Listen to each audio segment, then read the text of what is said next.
کس نے ٹھنڈا کیا پھر آتش کدہ ایراں کو، کس نے پھر زندہ کیا تذکرہ یزداں کو، شہر جو کیسر کا تھا اس کو کیا سر کس نے، توڑے مخلوق خداوندوں کے پیکر کس نے، کاٹ کر رکھ دیے کفار کے لشکر کس نے، کس کی ہیبت سے صنم سہمے ہوئے رہتے تھے، منہ کے بل گر کے ہو اللہ احد کہتے تھے۔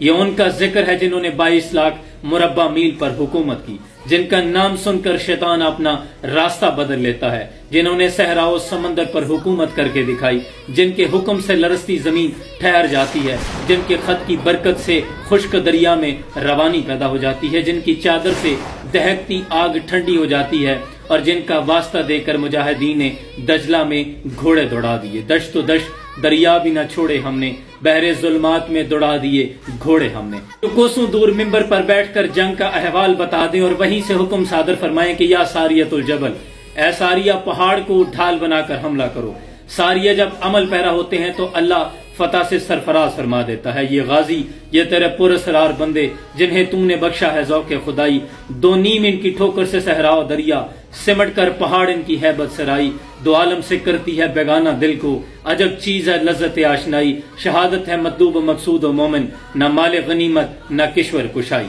اس مکمل کامل و اکمل مراد نبی داماد علی، شہید محراب و ممبر امیر المومنین، خلیفہ دوم، امام عادل فاروق اعظم، سابقین و اولین اشرا مبشرہ کے بزم نشین، محدث قرآن، فاتح روم و ایران، و جنہیں فاروق اعظم عمر بن خطاب رضی اللہ تعالیٰ عنہ کہتے ہیں، جن کے بارے میں تاجدار کائنات خاتم النبیین حضرت محمد مصطفیٰ صلی اللہ علیہ وسلم نے فرمایا کہ میرے بعد اگر کوئی نبی ہوتا تو عمر ہوتا، نکل کر صحرا سے جس نے روما کی سلطنت کو الٹ دیا تھا۔ سنا ہے یہ میں نے قدسیوں سے، وہ شیر پھر ہوشیار ہوگا، اور اب تیرا بھی دور آنے کو ہے فقر غیور، کھا گئی روح فرنگی کو ہوائے سیم و زر،